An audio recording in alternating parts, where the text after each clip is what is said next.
रहे न पाई जब ई प्यार हो लइका जे होई बड़ी परिवार हो। हम का करे गौवा घरवा के लगवा सब ताना मारे हो पापा जी के हेड तो हम ही बानी भारे हो। जिंदगी भटरब तोहर भर पाई जिंदगी भटरब तोहर भर पाई। तो सुन ना हमके दुल्हन बना लो ना तो दोसर लेके जाई ई जवानिया के मजा कोनो दोसर उठाई। हमरा पीछे पड़ल बाड़े हमर जीजा जी के भाई। हमके दुल्हन बना लो ना तो दोसर लेके जाई।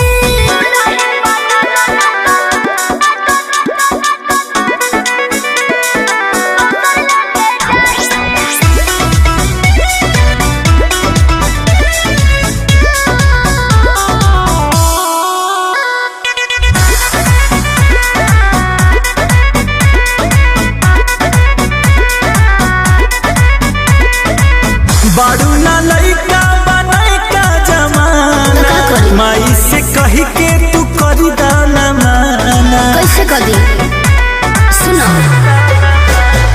अतना दिन तोहरा संगे रहनी मजा से बात चलत बा शादी के बसवन कुछ राजा से। देखी हा तू मान जइहे बाबू माई देखी हा तू मान जइहे बाबू माई।